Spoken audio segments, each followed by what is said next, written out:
Joel.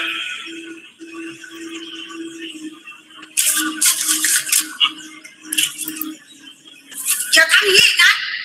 Mới, con lẩu.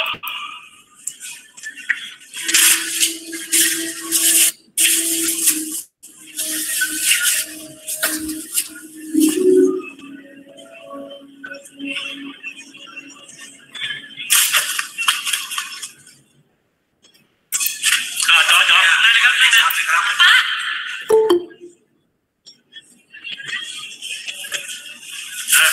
Chặtไปสั่งมาเร็วต่ออะไร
Bueno, ese es un video muy conmovedor, ¿verdad?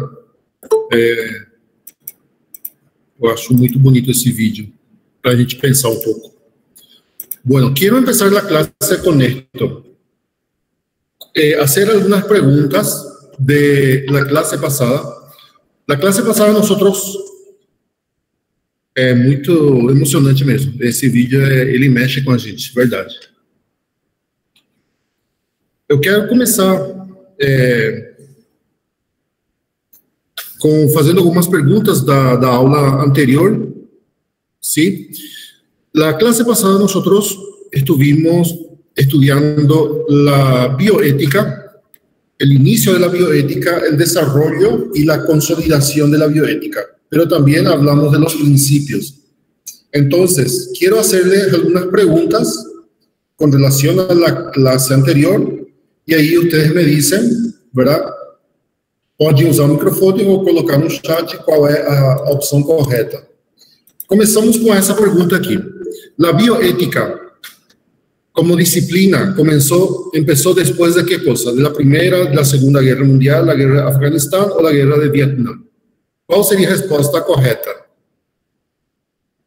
Isso, B, muito bem. Vamos para a segunda pergunta. Con relación a la historia de la bioética, señala la opción correcta. La bioética es una ciencia antigua.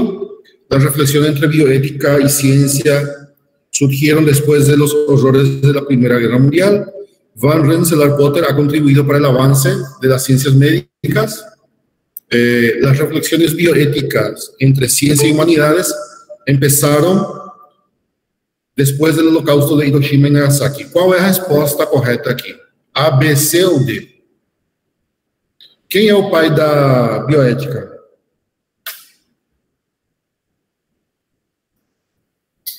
Van Potter. E por que D?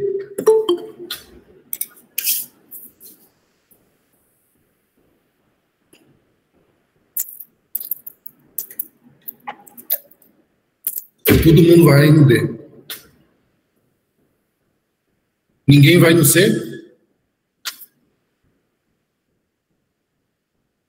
Anderson. Tá. Então, a resposta correta é D. Tá? Foi depois da Segunda Guerra Mundial que Hiroshima e Nagasaki, a bomba atômica que caiu lá, né, terminou com a guerra, com a Segunda Guerra. Van Rensselaer Potter, ele é o pai da bioética, mas aqui está falando, contribuyó para el avance das ciências médicas, e isto não é uma afirmação verdadeira. La pregunta número 3 dice, teniendo en cuenta la dimensión de la reflexión y estudio de la bioética, podemos afirmar ¿qué cosa? Que la bioética solo trata de temas de salud, la bioética solo trata de temas relacionados a la distribución, solo trata de principios, incluye la reflexión sobre humanidad, animal y medio ambiente. Aquí, na pergunta 3, qual é a resposta correta? A D, exatamente, porque ela inclui também animal e vida humana e meio ambiente. Esta pregunta, el principio de beneficencia trata de quién? Beneficencia.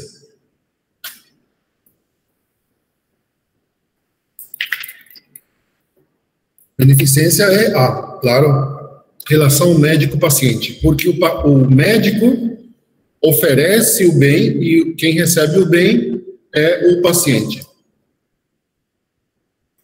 Uma pergunta muito fácil. Seguinte pergunta. La conclusión más concreta del principio de autonomía es... ¿Cuál sería ahí? Consentimiento informado, participación del enfermo, el médico siempre debe preguntar al paciente, la autonomía del médico, el consentimiento informado. Muito bem. Aqui todo mundo já aprovou a matéria.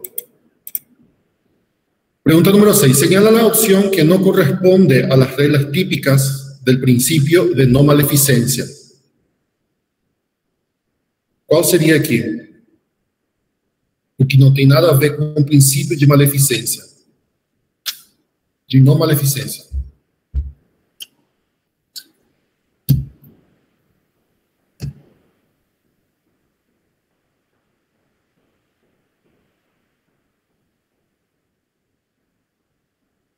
Bueno, exatamente B, porque dice dolor innecesario. Y esta palabra innecesario no tiene nada que ver. Bien, sigamos con otra pregunta. El padre de la bioética es muy fácil. Opción A, Van Rensselaer Potter. Pregunta número 8.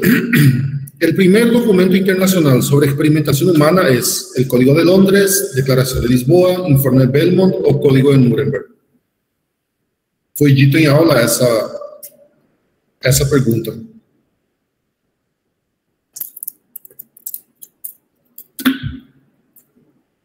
F. Isso, Código de Nuremberg. Muy bien.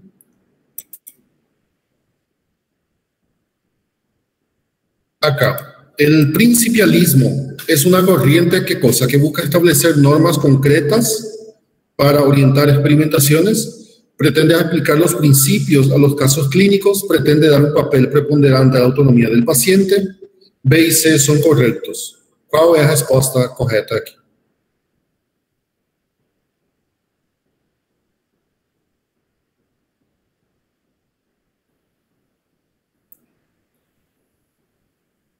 Só tem uma resposta correta. Uma opção correta. Que no caso é a D. Então, B e C são corretos. Porque o principialismo está escrito. O principialismo significa aplicar los principios de la bioética a casos clínicos, y uno de los principios es la autonomía. Entonces, el principialismo quiere también dar a la autonomía un papel más importante. Exatamente. A autonomia também faz parte. E pretende dar uma preponderância à autonomia. Última pergunta. Essa é uma pergunta para reflexão. Ela não está na apostila, tá? Nem vai cair na prova agora, mas é só para reflexión. Una crítica que se puede hacer al principio de autonomía es que no se puede establecer normas referentes a la autonomía del paciente, que la autonomía no se puede ejercer de una forma completa. El exceso de autonomía del paciente, se habla de una superautonomía. Para que haya autonomía, debe haber una legislación acorde a las exigencias del paciente. ¿Cuál vocês acham que é a crítica que se faz ao princípio de autonomia? Ao principialismo.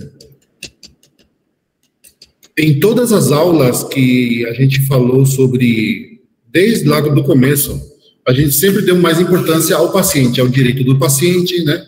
Então, esse excesso de autonomia, o excesso de autonomia, os críticos falam de uma superautonomia desse princípio.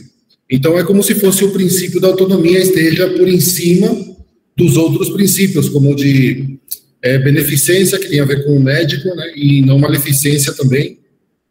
Então, aí a resposta correta é o C, excesso de autonomia. Essa é a crítica que se faz ao principialismo, por esse excesso de autonomia do paciente, a superautonomia. Ok? Hasta acá, ¿alguna pregunta con relación a las preguntas estas?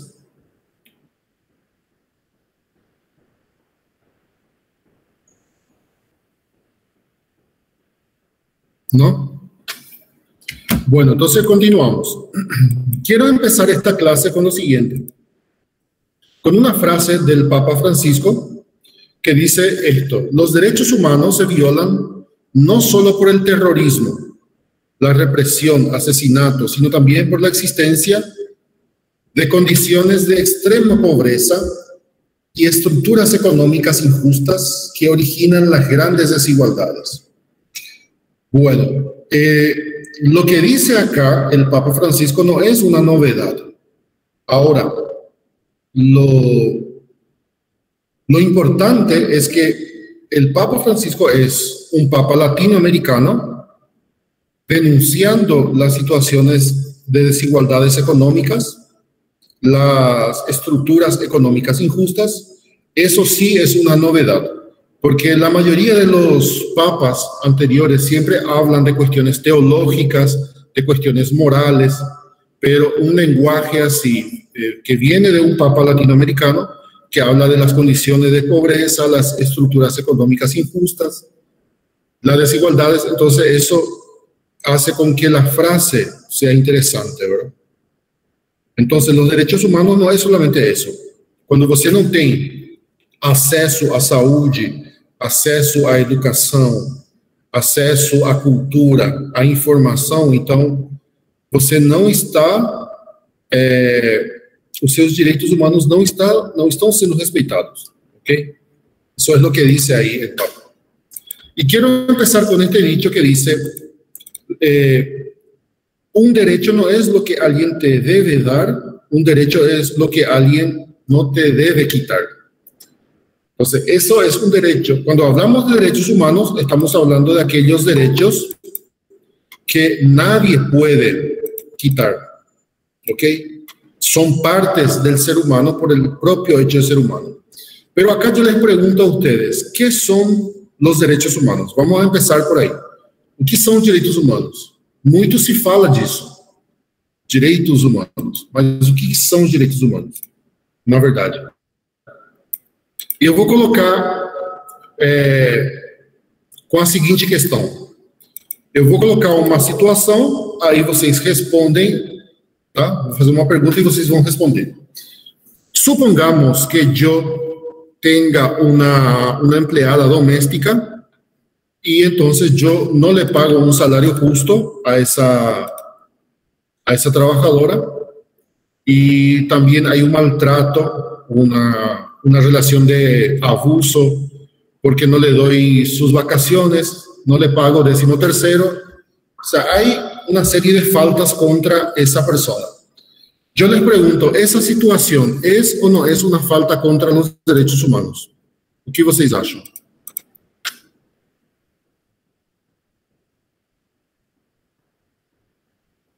Ok. Certo. Bien.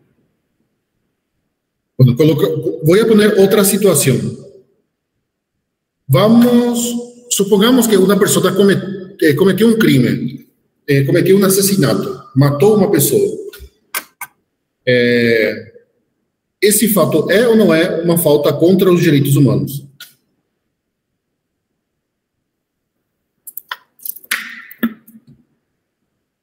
Todo mundo concorda que é.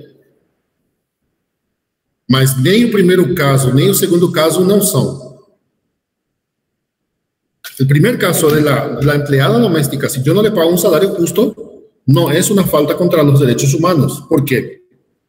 Siguiente slide. Porque si yo no le pago un salario justo, es una falta contra el derecho laboral. Tá? Exatamente, direito trabalhista. Então, essa pessoa, ela vai me processar a partir do direito trabalhista. Porque o direito que norma a relação do patrão com o trabalhador é o direito trabalhista, direito laboral. En el segundo caso, la persona que cometió un crimen, justamente es un crimen, cae dentro del derecho penal. Entonces, el derecho penal, ele vai, essa pessoa ela vai ser julgada e ela vai cumprir uma pena por esse ato. Tá? Então, é direito penal.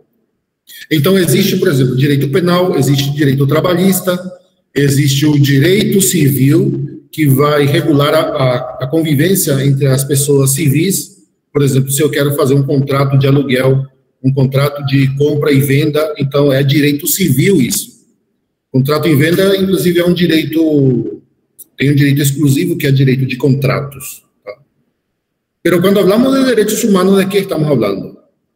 Direitos humanos também temos que entender que es la relación entre la persona, el individuo, ¿tá? A pessoa humana, ser humano, um indivíduo, com o Estado. Essa é a relação que existe. Direito trabalhista é patrão, trabalhador. Tá? Por exemplo, contrato é direito civil. Direitos humanos é Estado, o Estado com o indivíduo.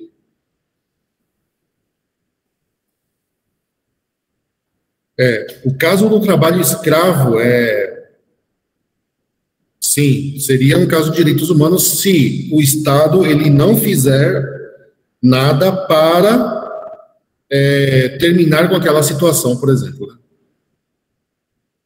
Suponhamos que exista uma denúncia sobre trabalho escravo, trabalho infantil, e o Estado ele não coloca o seu dispositivo para, como se diz, para verificar se essa situação é ou não é certa. Então, nesse sentido, sim, seria uma falta contra os direitos humanos. Então, o Estado ele tem o seu aparelho, tá, para colocar todo esse poder em benefício do ser humano. Tá? Bueno, vamos seguir acá con el concepto. Dice que los derechos humanos son garantías jurídicas universales que protegen a los individuos y los grupos contra acciones y omisiones del Estado. Mirna Souza. Bueno, Mirna Souza, apenados. Apenados são as pessoas que estão cumprindo pena, né? O Estado é responsável, sim, por aquelas pessoas que estão presas, mas não é exclusivamente. Tá? A questão dos direitos humanos abrange muita outra coisa, como a liberdade de expressão, tem a ver com a liberdade de trânsito. Tá? O Estado ele não pode colocar freios na sua liberdade de expressão, de trânsito. Tá? Doctor, sí. En el caso de que uno sacó la vida del otro, eso no sería responsable del Estado también, porque a veces, por ejemplo, ¿por qué un individuo sacó la vida del otro? Podría colocar como una falta de educación, algún problema económico o alguna falta de seguridad. En ese caso, si la persona cometió un crimen, ese es un crimen, ¿tá? Entonces, esa persona va a ser juzgada, va a ser condenada, porque hay un derecho penal dentro del Estado, ¿verdad? Sea Brasil, sea Paraguay. Entonces, ese derecho penal es el que se encarga de aplicar las penas, ¿verdad? Ahora, si nosotros hablamos de derechos humanos, estamos hablando de ciertos derechos donde el Estado no puede interferir, pero también hay ciertos derechos que el Estado tiene que ofrecer, como por ejemplo el derecho a la educación. Entonces, uno de los derechos básicos del ser humano es la educación universal, pero esa educación tiene que ser una educación sistemática, una educación formal. Suponhamos que, por exemplo, que o Paraguai não ofereça educação, que tenha lá uma cidade que não tem escola, que não tem professor, por exemplo. Isso sim seria uma falta contra os direitos humanos. A área da saúde também, tá? Então, vamos ir aplicando paso por paso, porque há generaciones de derecho, hay derecho de primera generación, de segunda generación, y eso hay que entender también para... Lo que quiero decir es que hasta qué punto el Estado no es responsable por los actos de la persona que sacó la vida del otro. No, el único responsable es la persona que cometió. Sí, pero... El Estado tiene su responsabilidad, pero no en ese sentido, porque el que mató fue la persona. Sí, pero por ejemplo, si estaba con hambre o pasa alguna situación económica y fue cometer un crimen por, no sé, por asaltar. Mas eu acredito que a situação financeira dele não leva o direito dele tirar a vida de outra pessoa. No. No lleva.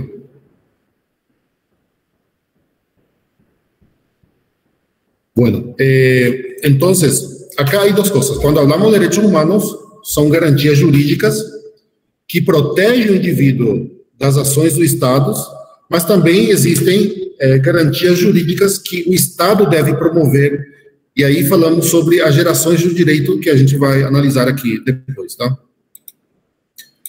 Então, quando hablamos de direitos humanos, estamos falando Estado e indivíduo, tá? Então, vamos falar da seguinte forma: se a polícia pegar o ladrão, o assassino, e espanca esse assassino, é uma falta contra os direitos humanos. Isso é assim, mas isso não é porque os direitos humanos defendem bandido, não se trata somente disso, tá? Porque o papel do Estado não é fazer justiça com as próprias mãos, tá?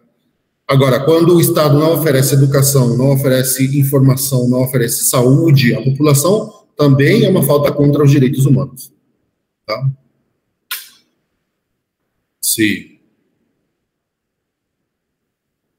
Bueno. Entonces, los derechos, cuando hablamos de derechos humanos, son aquellos derechos que nos pertenecen, forman parte de nuestra vida cotidiana y el Estado es el único responsable de garantizar los derechos humanos. No hay otro agente que puede garantizar. Es el Estado el único. Por acá. Entonces, quiero que vean un poco este video. No dura mucho, que resume un poco la historia de los derechos humanos para que podamos tener uma noção um pouco mais ampla, certo? Então, ele vai começar onde que começa realmente o direito humano a nível histórico, tá? Então, empieza já na antiguidade com Ciro el Grande, que foi o primeiro em otorgar direitos a los esclavos, por exemplo, tá? E aí começam os direitos humanos. Então, a gente deve muito a Ciro o Grande, digamos assim, essa capacidade que ele teve de otorgar esses direitos aos escravos. Pero vamos a ver el video para entender mejor.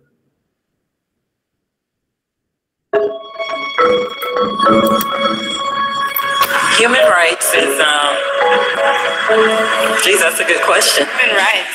Well, that's definitely, wow.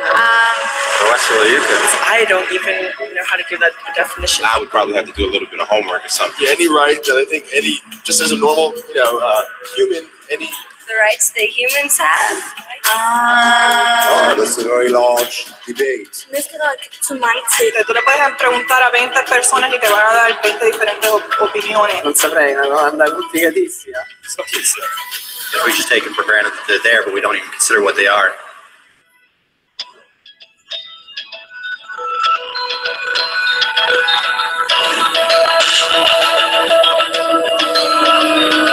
Los derechos humanos son los derechos que simplemente tienes por el hecho de ser humano. Es la forma en que instintivamente esperas que se te trate y el trato que mereces como persona, como el derecho a vivir en libertad, a expresar tus pensamientos y a ser tratado con igualdad. Hay muchos tipos de derechos. La mayoría es aplicable a ciertos grupos. Pero los derechos humanos son los únicos que corresponden absolutamente a todos, en todas partes. Significan niños, personas mayores, gente pobre, basquetbolistas, recolectores de basura, cantantes de rap, maestros africanos, indios, albanos, cristianos, musulmanes, cabalistas, ateos, tu mamá, tu papá, el vecino y tú mismo. Todos tienen exactamente los mismos derechos humanos. En otras palabras, son universales. Pero la pregunta sigue en pie. ¿Qué son? Name the human rights? What the human rights are? The right to live, Equality between all peoples. Right to religion, the right to... is there supposed to be a list somewhere I should be aware of?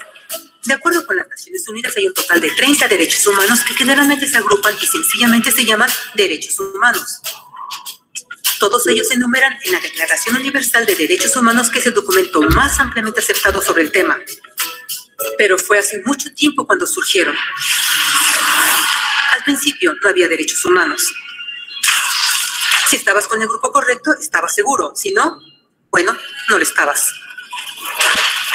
Pero entonces un personaje llamado Ciro el Grande decidió cambiar todo eso. Después de conquistar Babilonia, hizo algo completamente revolucionario. Anunció que todos los esclavos eran libres. También dijo que la gente tenía la libertad de escoger su religión sin importar de qué grupo formara parte. Documentaron sus palabras en una lápida de barro conocida como el cilindro de Ciro, y así nacieron los derechos humanos. La idea se extendió rápidamente a Grecia, la India y finalmente a Roma. Se dieron cuenta que las personas siguen naturalmente ciertas leyes, aun si no se les pedía. Llamaron a esto ley natural, pero siguió siendo pisoteada por los que tenían el poder. No fue sino hasta 1000 años después, en Inglaterra, donde finalmente lograron que el rey aceptara que nadie podía invalidar los derechos de las personas, ni siquiera el rey. Los derechos de las personas fueron finalmente reconocidos y ahora estaban protegidos de quienes estaban en el poder, hasta cierto punto. Aún se necesitó que un grupo de rebeldes británicos declarara su independencia antes de que el rey aceptara que todos los hombres fueron creados iguales. No es que le gustara la idea, pero no los pudo detener. Y así nacieron los Estados Unidos. Los franceses siguieron inmediatamente con su propia revolución por sus propios derechos. Su lista era más larga e insistieron en que esos derechos no solo se habían ideado, sino que eran naturales. El concepto romano de ley natural se había convertido en derechos naturales. Desafortunadamente, no todos estaban entusiasmados. En Francia, un general llamado Napoleón decidió derrocar la nueva democracia francesa y se declaró emperador del mundo. Por poco y lo logra. Pero los países de Europa unieron sus fuerzas y lo vencieron. Y los derechos humanos estuvieron otra vez en boga. Se redactaron acuerdos internacionales garantizando ampliamente muchos derechos en toda Europa. Pero solo en Europa. De alguna forma, el resto del mundo todavía no tenía esos derechos. Por el contrario, esos países fueron invadidos, conquistados y consumidos por los enormes imperios europeos. Pero entonces un joven abogado hindú decidió que era suficiente. Su nombre era Mahatma Gandhi. Y ante la violencia, insistió que toda la gente en la Tierra tenía derechos, no solo en Europa. Finalmente, incluso europeos empezaron a estar de acuerdo. Pero no iba a ser fácil. 2 guerras mundiales surgieron. Hitler exterminó la mitad de la población judía de la Tierra en horribles campos de concentración nazis. En resumen, 90 millones de personas murieron. Los derechos humanos nunca habían estado tan terriblemente cerca de la extinción. Y el mundo nunca había estado tan desesperado por un cambio. Así los países se unieron y formaron las Naciones Unidas. Su propósito básico era reafirmar la fe en los derechos humanos fundamentales, en la dignidad y el valor de la persona humana. Pero, ¿qué son los derechos humanos? ¿Eran las proclamaciones de Zero, las leyes naturales de Roma, las declaraciones de Francia? Todos parecen tener una idea un tanto diferente de lo que los derechos humanos deben ser. Pero bajo la supervisión de Eleanor Roosevelt, finalmente estuvieron de acuerdo en un grupo de derechos para todos absolutamente. La Declaración Universal de Derechos Humanos. El concepto francés de derechos naturales se había convertido finalmente en derechos humanos. Así, en resumen, primero solo unas cuantas personas con suerte tenían algunos derechos, hasta que una de estas personas decidió, oye, otras personas también deberían tener algunos derechos, lo cual fue grandioso, excepto que no todos estuvieron de acuerdo, y solo costó unos cuantos miles de años de lucha, declaraciones y más lucha hasta que todos finalmente aceptaron que los derechos humanos deberían ser para todos, y vivieron felices por siempre. Excepto por un pequeño problema. Si la gente tiene el derecho a alimentación y cobijo, ¿por qué 16,000 niños están muriendo de hambre cada día? ¿Uno cada 5 segundos? Si la gente tiene libertad de expresión, ¿por qué miles están en prisión por expresar sus ideas? Si la gente tiene derecho a la educación, ¿por qué más de 1,000 millones de adultos son incapaces de leer? Si la esclavitud ha sido abolida realmente, ¿por qué 27 millones de personas viven hoy en esclavitud? ¿Más del doble que en 1800? El hecho es que cuando se firmó la Declaración Universal de Derechos Humanos, no tenía la fuerza de la ley. Era opcional. Y a pesar de muchísimos documentos, convenciones, tratados y leyes, no eran más que palabras en papel. Así que la cuestión es, ¿quién hará que esas palabras sean una realidad?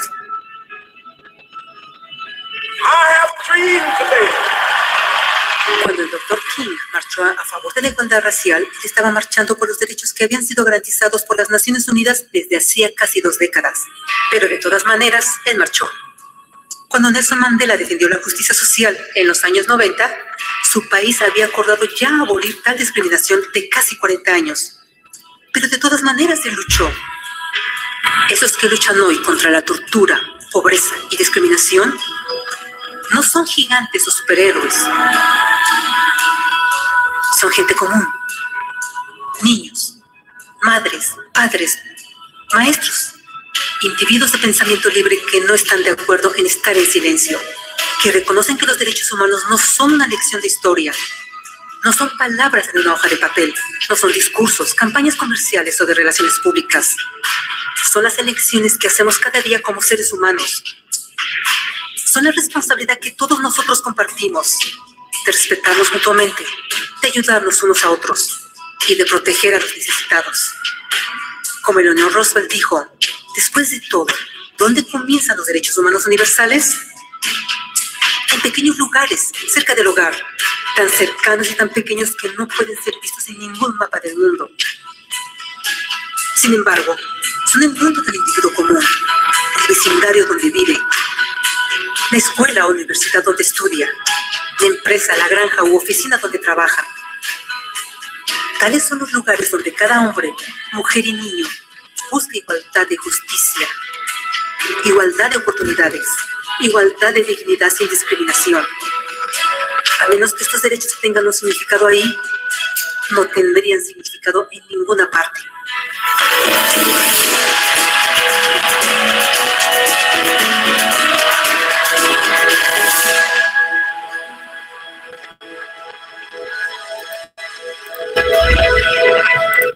Bueno, ese era el video de resumen de lo que es o lo que son los derechos humanos, ¿verdad?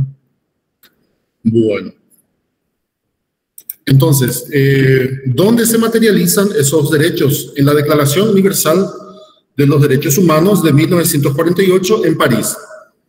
En esa conferencia de las Naciones Unidas, fue la última conferencia que se realizó en París antes de pasar a Nueva York. Porque agora a Assembleia Geral da ONU funciona em Nova York, né? E antes era em Paris. Muito bem. Que mais? Deixa eu ver aqui. Ahora las generaciones. Las características primero. Existen ciertas características de los derechos humanos que también es necesario entender. En primer lugar, esos derechos son universales e inalienables. Tá? Universais porque são direitos para todos, né? Inalienables significa que você não pode modificar esses direitos. Tá? Você não pode acrescentar nem tirar nada de cada um desses direitos. Não pode ser mudado. Interdependentes e indivisíveis. Interdependentes porque cada direito depende de outro direito. São interdependentes. Por exemplo, o direito à educação, ele vai depender, por exemplo, do direito à saúde. Direito à saúde depende do direito à vida, né? E assim, cada direito vai depender de outros direitos. E é indivisível porque você não pode dizer, esse direito é mais importante, então eu não vou respeitar esse direito. Eu só vou respeitar esse e esses não. São indivisíveis. Son iguales y no discriminatorios en el sentido de que no se puede decir que cierto pueblo no tiene derechos humanos. Tá? Até aqueles indígenas, tá? Aqueles índios da selva que não têm contato com a civilização, têm direitos humanos e o Estado também tem que, de alguma forma, proteger esses indígenas. Tá? No Brasil tem algumas aldeias. Inclusive, nem aldeias, são índios que não têm contato com a civilização. E aqui no Paraguai também tem, né? Pero são seres humanos e também o Estado tem que proteger esses indígenas. O Estado não pode criar uma lei, por exemplo, para vender aquele lugar onde eles estão. Tá? Não pode desmatar, por exemplo, essa região onde estão esses índios, tá? Porque seria uma falta contra os direitos daqueles que estão lá. E como são direitos, também há obrigações. É decir, se eu tenho direito a um ambiente saudável, você tem a obrigação de não contaminar.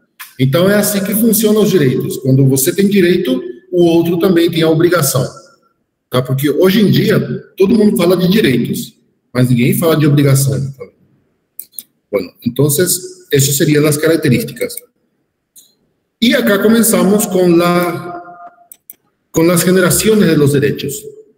O que são gerações dos direitos? São como uma espécie de divisão dos direitos humanos. Porque nem todos os direitos são iguais. Lá na declaração temos 30 direitos humanos, mas nem todos são iguais. Pero esta división de los derechos humanos, que se llama las generaciones, nosotros le debemos a este jurista que se llama Karel Vasak. Él clasificó los derechos humanos en 3 partes. Los derechos humanos de primera generación, los de segunda generación y tercera generación. Para hacer esta división, Karel Vasak se basó en el lema de la Revolución Francesa, que sería la libertad, la igualdad y la fraternidad. ¿Tá? Liberté, égalité y fraternité. Y cada una de esas palabras representaria cada uma dessas gerações do direito. Então, seria mais ou menos assim. O direito à primeira geração se inspira na liberdade, tá? Na liberdade. Son los derechos civiles y los derechos políticos. Entonces, ¿a qué se refieren estos derechos humanos? Se refieren a la no interferência do Estado. Então, o Estado ele tem que colocar um freio, né, nas suas ações para não interferir nesses direitos. É como se fosse uma esfera que protege esses direitos humanos e qual o Estado ele não pode interferir. Como seria, por exemplo, o direito à expressão, o direito à associação, o direito à liberdade religiosa, todos são direitos civis. Direito a votar, direito a ser eleito, são direitos civis e políticos, tá? Bueno, esos son los derechos humanos de primera generación. ¿Dónde encontramos los documentos en el que se inspiran estos derechos de primera generación?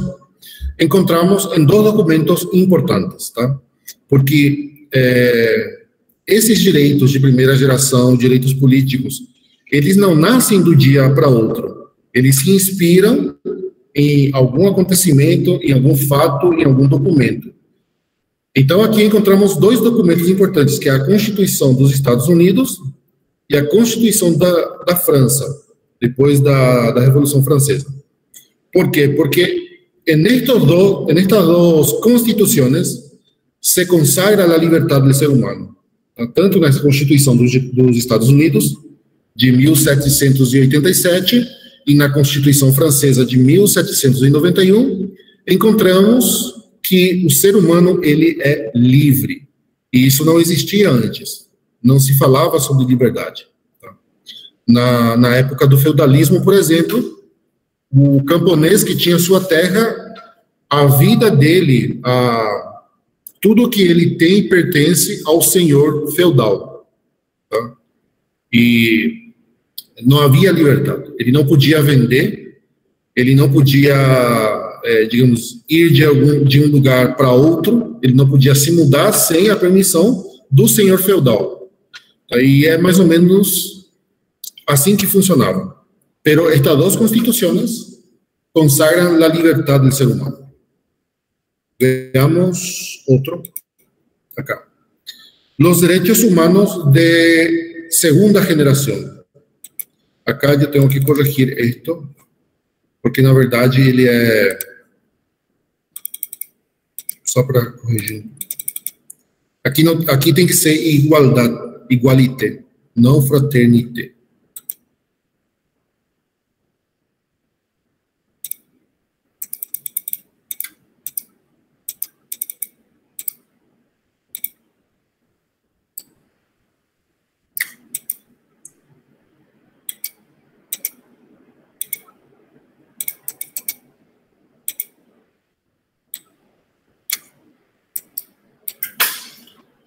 Não sei como é que eu vou modificar essa coisa. Vamos deixar assim. Aqui, na verdade, tem que ser igualdade e não fraternidade. Los derechos humanos de segunda generación, sí, son los derechos sociales. ¿Y cuál es la diferencia de primera generación? Naqueles direitos humanos de primeira geração, o Estado, ele se abstém de intervir. Nos direitos humanos de segunda geração, o Estado, ele tem que impor, esses direitos impõem positivamente ao Estado para que o Estado faça, tá? Então, são os direitos civis, econômicos, por exemplo, o direito à saúde, o direito à educação, são direitos que impõem positivamente para que o Estado faça, tá? Y es así como encontramos los derechos humanos de segunda generación. ¿En qué documentos nosotros encontramos estos derechos de segunda generación? En dos constituciones. Esa constitución de los Estados Unidos y de Francia consagran la libertad, ¿ok?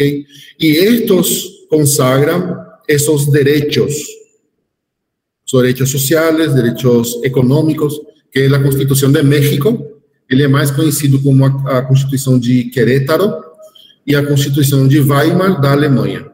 Essa Constituição de Weimar, de 1919, ela surge depois da Primeira Guerra Mundial, que depois daquele Tratado de Versalhes, que foi imposto todas aquelas dívidas para que a Alemanha pagasse. E eles fizeram essa Constituição, é uma Constituição democrática, interessante, mas que, devido aos acontecimentos políticos daquela época, e econômicos também, aí nós temos, por exemplo, a crise de 1929, que praticamente acabou com os Estados Unidos e com a Europa, né, e foi o que possibilitou que Hitler assumisse o poder em 1933. Tá? E até nessa época, o próprio Freud, ele escreve um livro que se chama O Mal-Estar na Cultura, 1930. Em 33, Hitler assume o poder. Pero es una constitución interesante para que se pueda ver cómo era la sociedad de esa época, onde as pessoas tinham liberdade e onde onde o Estado alemão ele otorgava aqueles direitos sociais, econômicos, saúde, educação, etc. Para entender melhor, se alguém quiser entender essa época, se tem interesse, podem ver a película, um filme que se chama Cabaré.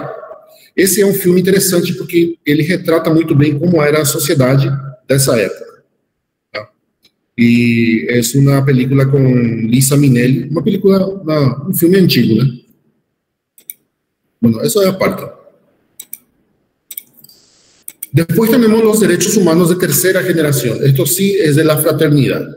Então, para resumir assim, direitos humanos de primeira geração se baseia na liberdade. Os de segunda geração, em la igualdade. E na terceira geração, em la fraternidade. São os direitos humanos de solidariedade, que se habla de la paz mundial. ¿Certo? Bueno, entonces estos derechos de tercera generación habla de la calidad de vida, medio ambiente saludable y el derecho a la paz. Bueno, ¿dónde encontramos el documento que habla de estos derechos? En la Declaración Universal de los Derechos Humanos de 1948. Bom, até aqui não sei se há alguma pergunta.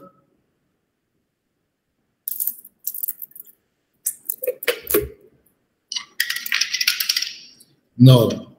Ricardo, esse pedágio, o Estado, ele tem o direito de arrecadar imposto.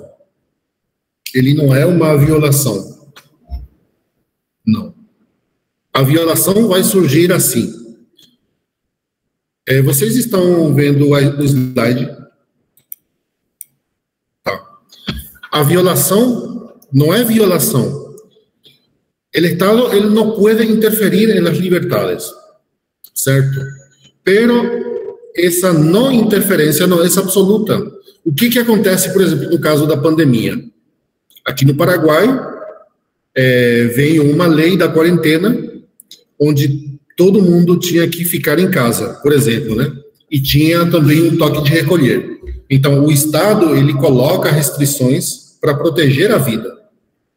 Por exemplo, numa catástrofe natural, o Estado, ele tem o poder de exercer e colocar o limite no movimento das pessoas, por exemplo. E funciona assim, em uma pandemia, catástrofes naturais, etc.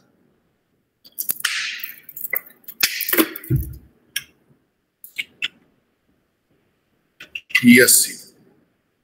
Bueno. Então, resumindo, primeira geração, segunda geração e terceira geração. Agora, é importante falar um pouco, assim, a nível histórico, onde surgem esses direitos. Está aparecendo aí. Naquele vídeo, ele mostra onde aparece, a nível histórico, o primeiro que reconheceu direitos aos escravos, que foi Ciro o Grande, né? Bueno, pero acá lo que vamos a ver, cuando hablamos de historia de los derechos humanos, lo que nosotros queremos encontrar es algún documento oficial que pone límites al poder, porque ese es la idea de los derechos humanos, você colocar limites ao poder do Estado. Então, quando a gente fala assim, história dos direitos humanos, nos referimos qual é o primeiro documento que vai colocar freio ao poder. Então, aí vamos encontrar, por exemplo, em 1215, a Carta Magna 1215, com a qual o rei Juan I de Inglaterra, onde para poder reinar, para que ele pudiera ser rey, los señores feudales impusieron al rey Juan una serie de exigencias para que él pueda reinar. Entonces, el reconocimiento, por ejemplo, de los derechos feudales, de la aristocracia frente al poder real. Entonces, este documento, la Carta Magna, es como un freno a ese poder absoluto del rey. Ese fue el primero, la Carta Magna. Después tuvimos la Carta de Derechos de 1689, donde el Parlamento inglés, nuevamente Inglaterra, le pone un freno al príncipe Guillermo de Orange, que era el sucesor del rey Jacobo. Entonces, el Parlamento le pone algunas exigencias, le hace firmar esta Carta de Derechos, otorgando poder al Parlamento. Então, aí desaparece aquele poder absoluto do rei, e o Parlamento ele vem a ter certos poderes também para colocar freio no poder real. Então, estes documentos são antecedentes da ideia de direitos humanos que nós estamos analisando agora.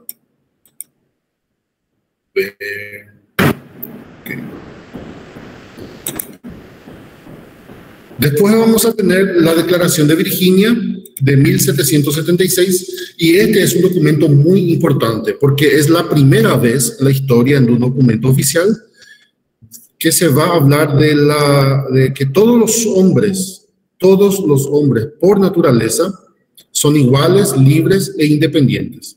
Isso não existia naquela época, essa ideia, pelo menos assim em documento oficial. E essa declaração vai dizer que todos são iguais por natureza e independentes. Bueno, después de eso tenemos la Declaración de Derechos del Hombre y del Ciudadano de 1789.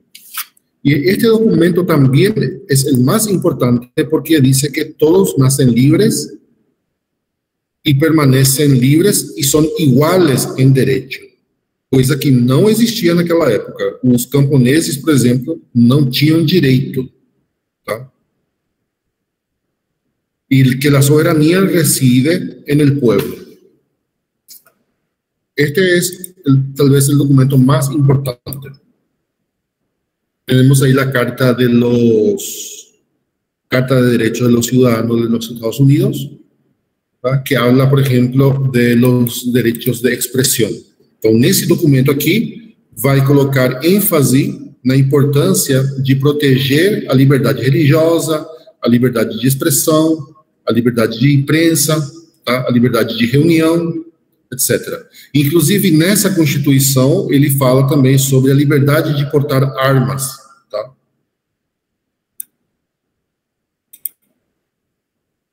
E depois temos a Declaração Universal, que se realizó en 1948 en París. Participaron muchos países. Algunos países no votaron, como el caso de la Unión Soviética. Algunos países socialistas, Arabia Saudita y África del Sur, no votaron a favor de la declaración.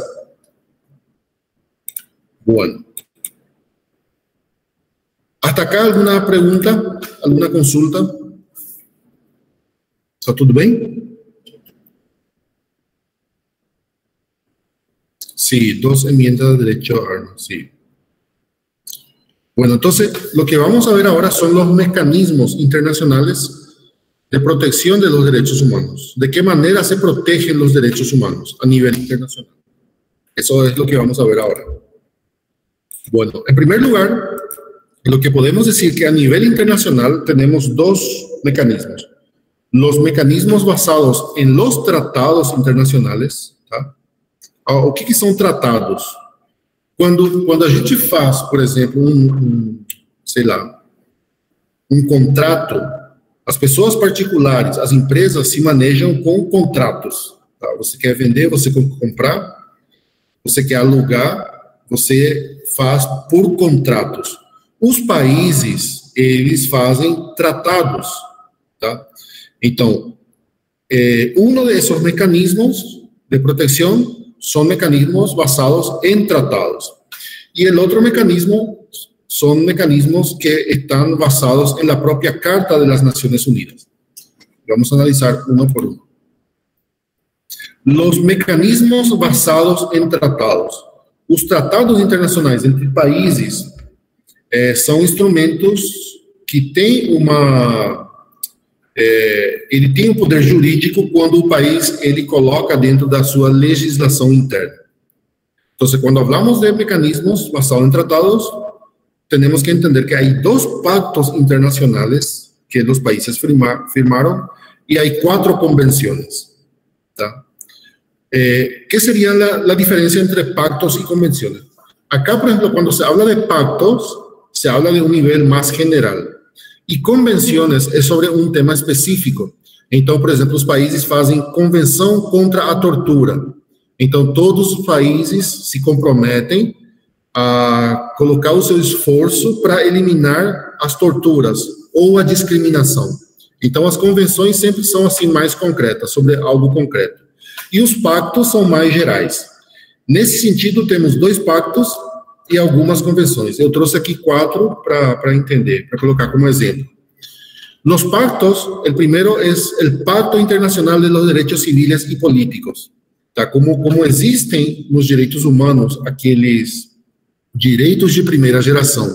Então, como esses direitos vão ser protegidos? Por meio desse Pacto Internacional dos Direitos Civis, onde os países se comprometem a colocar na sua legislação interna leis específicas para proteger esses direitos. Direito à expressão, direito à liberdade, etc. Ou seja, a não interferência do Estado. Este pacto também crea um Comitê de Direitos Humanos de las Naciones Unidas, que es el comité que va a recibir las denuncias de otros estados en relación a violaciones de derechos humanos. ¿tá? El otro pacto internacional va a ser el de los derechos económicos, sociales y culturales.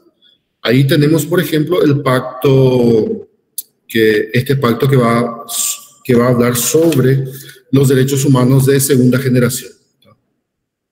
Bueno, entonces esos son los pactos. Y cuando hablamos de convenciones, tenemos algunas convenciones. Específicamente acá, yo les traje, en 1984 hubo una convención contra la tortura, tratos crueles, inhumanos o degradantes, en 1984. Todos os países assinaram essa convenção e se comprometem a lutar contra isso. Mas aí, por exemplo, existem países como a Arábia Saudita, onde tem pena de morte, inclusive decapitação pública. Tá? Então, é um país que não respeita nenhum dos direitos humanos. E o trato das mulheres é de terror, né? Agora, a gente pode encontrar, por exemplo, um país super democrático, tá?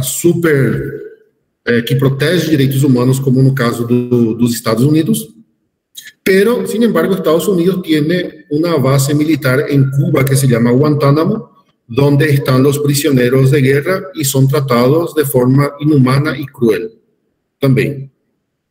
Então, existe isso também. Existem países que assinaram os direitos humanos, mas não respeitam. E existem países que assinaram, que são democráticos, que lutam pela paz, mas que têm uma base militar, onde o que fazem é torturar a essas pessoas. E assim, há pactos contra a discriminação racial, convenção sobre os direitos do niño, etc. Esses são os mecanismos basados em los tratados. Tá? Então, como funciona isso? Os países, eles pactam e cada país coloca na sua legislação interna como vai ser protegido esses direitos. E quando falamos de mecanismo basado na Carta, são a nível institucional, que tem que ver com o papel da ONU. São mandatos que emanam diretamente da Carta da ONU. Por exemplo, a Assembleia General, el Consejo Económico y Social, la Comisión de Derechos Humanos que fue creado por el Pacto de los Derechos Civiles, y también hay mecanismos extraconvencionales, que es la creación, por ejemplo, de un grupo de trabajo con relatores especiales para analizar denuncias de violaciones de derechos humanos de ciertos países. Bueno, y los mecanismos extraconvencionales siempre tratan sobre temas puntuales. Tá? Por exemplo, a liberdade de expressão em Uganda. Tá? Então, o governo aí está perseguindo a imprensa. Existem jornalistas desaparecidos. Então, isso, por exemplo, representa uma violação contra o direito à expressão. E é uma falta contra os direitos humanos. Direito à educação, desaparições forçosas, tortura. Sempre hablando del papel de las autoridades, del papel del Estado, por exemplo. Tá? Então, quando a gente fala tortura, estamos dizendo que é a polícia, que é um militar, que é alguém que tem poder, o poder do Estado. Quando falamos de mecanismos de protección a nivel de América, tenemos, en ese caso, la Organización de los Estados Americanos, que fue creado en 1948 en Bogotá, ¿cierto? Bogotá, Colombia. Esta organización va a crear, o se hace primero una convención americana de los derechos humanos. Foi feita uma convenção somente em relação aos direitos humanos, en San José de Costa Rica. Y esta convención va a crear dos instituciones. La primera institución va a ser la Comisión Interamericana de los Derechos Humanos, que está en Washington. ¿tá? Esa comisión funciona en Washington. En esta comisión puede recurrir cualquier persona o grupo de personas que tengan algún derecho humano que fue lesionado por el Estado. ¿tá? Después, la Corte Interamericana de Derechos Humanos, que tiene su sede en San José de Costa Rica. ¿Ok? Y lo que tiene esta Corte es que debe interpretar la Carta Americana de Derechos Humanos. Assim como existe uma declaração internacional dos direitos humanos, existe também uma Carta Americana dos Direitos Humanos. Bueno. Después tenemos, bueno, esto a nivel de América. Entonces, en América tenemos dos instituciones, la Comisión y la Corte Interamericana de Derechos Humanos. Bueno, a nivel internacional, mundial, tenemos dos instituciones, no penal, pero de justicia. Uno sería la Corte Internacional de Justicia, que tiene su sede en Holanda, en La Haya, y el otro es la Corte Penal Internacional. Qual é a diferença entre os dois? Que a Corte Internacional de Justiça vai julgar as questões entre os países, entre os estados. E a Corte Penal Internacional vai julgar crimes cometidos por uma pessoa. Então, a Corte vai julgar pessoas. E assim, hoje em dia, existem várias pessoas que foram condenadas porque cometeram crime de genocídio, de lesa humanidade, crimes de guerra, crimes de agressão. Por exemplo, você coloca uma bomba, explode uma bomba e morrem muitas pessoas, é um crime de agressão. Tá? Então, tem su sede en La Haya também. Bueno, y así a nivel internacional.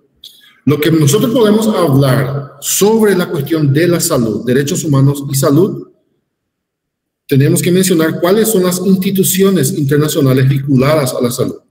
Como a saúde é um direito humano, embora seja também uma questão econômica, porque você tem que pagar energia, você paga médicos, você paga uns insumos. Né? Então, é uma questão econômica também. Bueno, en primer lugar tenemos la Organización Mundial de la Salud, que es un organismo especializado de la ONU principalmente para tres cosas: la prevención, promoción e intervención en la salud a nivel mundial. Esse é o papel principal da ONU. Ela é uma organização que funciona através da contribuição dos países.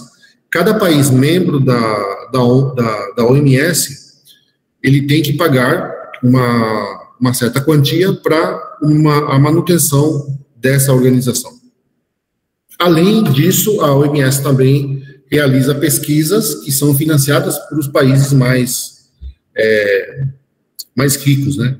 No caso, os Estados Unidos até pouco, e agora a China. La OMS tiene su sede en Ginebra y tiene los idiomas oficiales el árabe, el chino, inglés, francés, español y ruso. E ele foi criado no dia 7 de abril, e por isso 7 de abril é o Dia Mundial da Saúde. Eso es en cuanto a la OMS. Ahora tenemos también la Organización Panamericana de la Salud, la OPS. La OPS tiene la misma función de la ONU, pero a nivel América y Caribe, ¿ok? Y su sede está en Washington. Después hay otra institución importantísima para que los médicos entiendan, que es la Asociación Médica Mundial. Esta asociación es una confederación internacional independiente de asociaciones profesionales médicos. Tiene su sede en Francia, en una ciudad que se llama Ferney-Voltaire, y actualmente tiene más de 10 millones de médicos. Y es importante esta asociación por sus declaraciones. Nosotros tenemos, por ejemplo, la Declaración de Lisboa de 1981, que habla sobre los derechos del paciente. Entonces, esa asociación, ela sempre vai ter alguma declaração em relação a algum problema concreto que envolva a saúde. Otra institución también que no necesariamente hace parte de la salud, pero que está vinculado, va a ser la FAO, que es la Organización de la ONU para la Alimentación y la Agricultura. Aí, tudo que tem a ver com alimentação, com agricultura, isso é a responsabilidade, o objetivo da FAO. Tá? E a sede da FAO está em Roma. Hay otra institución, cuando hablamos a nivel de salud, que es la UNESCO. La UNESCO en realidad es una organización que trata sobre la educación, la ciencia y la cultura. Pero la UNESCO también desarrolla muchas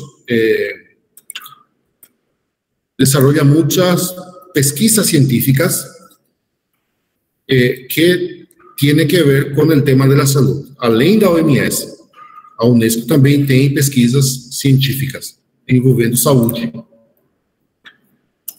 Y la UNESCO en 2005 hizo una declaración universal de la bioética y derechos humanos. Eso fue en 2005.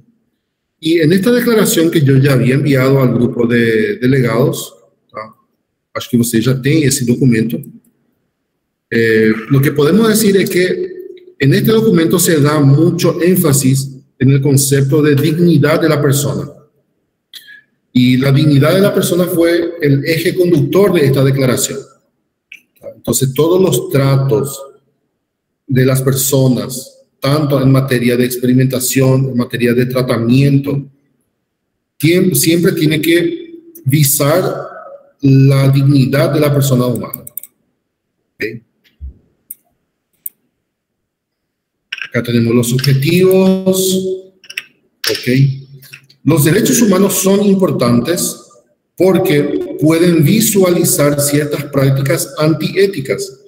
Un ejemplo de eso es el Tribunal Europeo de Derechos Humanos, que en agosto hace una declaración y critica la ley de Bélgica sobre la eutanasia. Porque esta señora que aparece en la imagen, se le realizó la eutanasia sin haber cumplido el protocolo que exige, ¿verdad?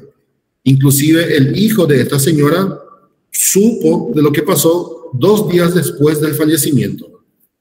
Entonces, los derechos humanos pueden indicar cuáles son las fallas de los protocolos en relación a esta cuestión. Aquí tienes un resultado de la web. Está bloqueando mi teléfono.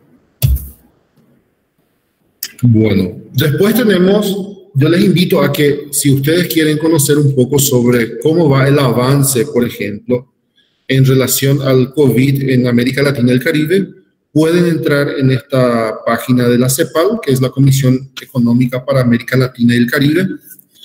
Ellos tienen un observatorio que se llama Observatorio COVID-19 en América Latina y el Caribe, donde van a analizar el impacto económico y social que tiene, por ejemplo, el contagio y las muertes en América.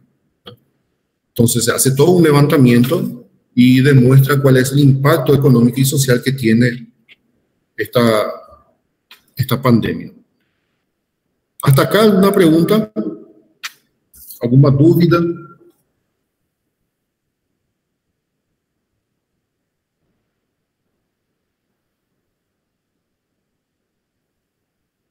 ¿Está tudo certo?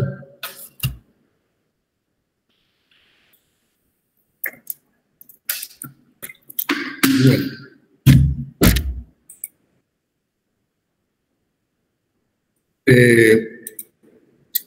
Les quiero hacer unas preguntas, como si fuera un pequeño resumen. Esa pregunta número 1 dice, los idiomas oficiales de la Organización Mundial de la Salud son. ¿Cuál sería ahí? Opción C, Ana Paula, árabe, chino, inglés, francés, español y ruso. Muy bien, es eso ahí. Letra C. Pregunta número 2. La sede de la OPS, A, B, C o D. D. Muy bien. Pregunta fácil, ¿no? Los derechos universales del paciente son los mismos derechos humanos. ¿Cuáles son sus características? ¿Son inalienables y universales? ¿Son solo universales? ¿Son universales o son inalienables e indiscutibles? Son inalienables y universales, exactamente.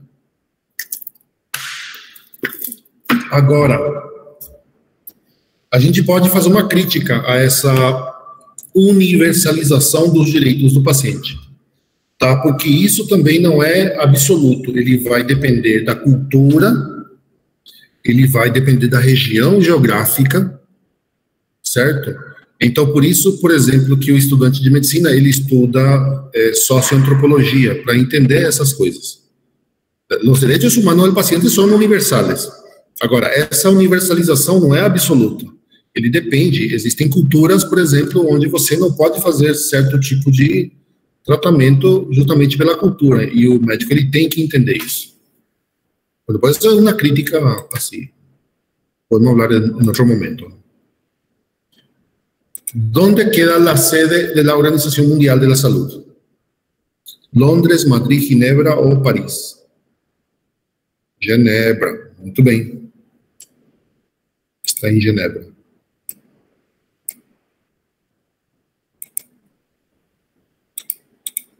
Una pregunta, falso o verdadero.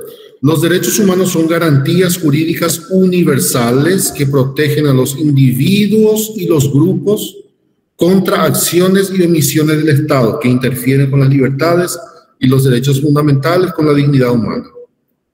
¿Es falso o verdadeiro?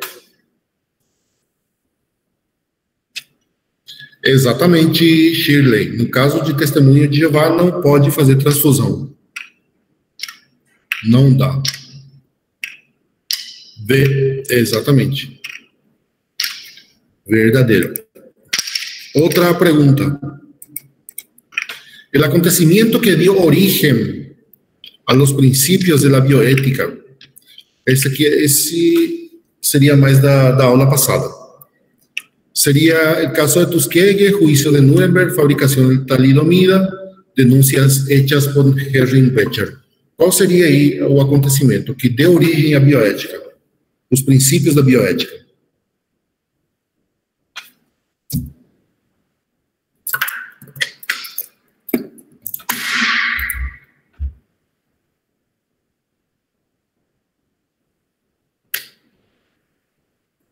Princípios da bioética. O O princípio da bioética vai surgir a partir do relatório Belmont. E o relatório Belmont é o relatório que pesquisou esse caso de Tuskegee, em Alabama. Então, o acontecimiento foi a experimentação hecha. Tiraram a Marjorie por quê? Não sei. Não saberia dizer. Ok, então essa é a resposta correta. O caso de Tuskegee. Bueno. Ok. Outra pergunta. Tom Belchamp e James Childress incorporaram um novo princípio surgido do informe Belmont. Aquele relatório Belmont tinha 3 princípios, e Belchamp e Childress incorporaram, acrescentaram um princípio. Qual é esse princípio que eles acrescentaram?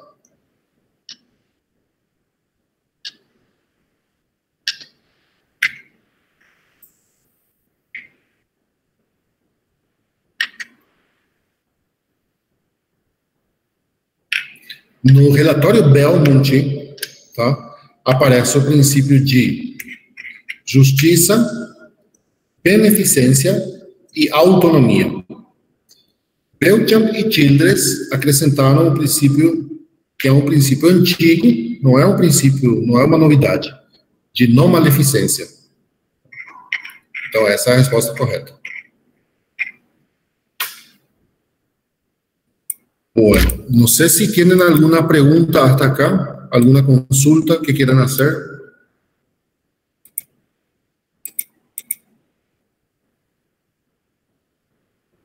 Agora eu pergunto para vocês se a saúde é um direito ou não.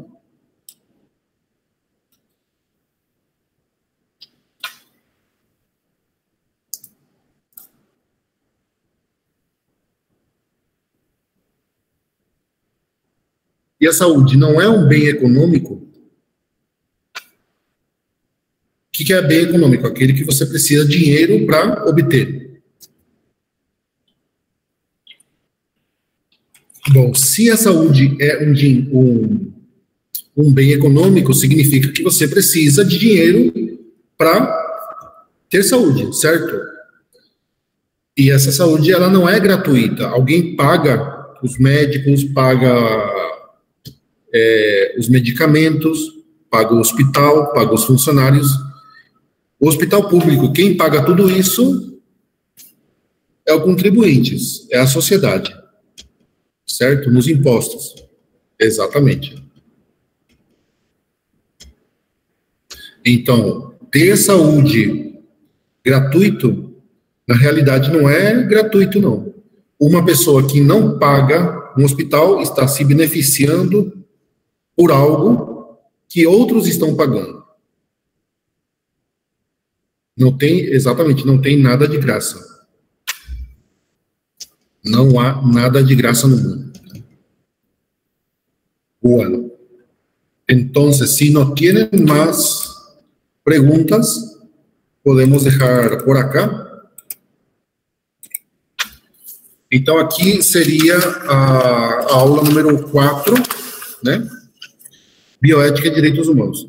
Na aula seguinte, aula 5, o tema vai ser relação médico-paciente, modelos de relação médico-paciente. Esse tema, modelos de relação médico-paciente, estava em outra unidade. Só que eu estive vendo a minha programação, aí eu achei mais coerente trazer ele para a aula 5, para conectar com tudo isso que nós estávamos dizendo aí. A questão dos princípios da bioética, das origens, e agora que a gente fala sobre direitos humanos, então trazer aí a relação médico-paciente para fechar a unidade 1. Ok? Então a próxima aula vai ser isso. Professor? Sim.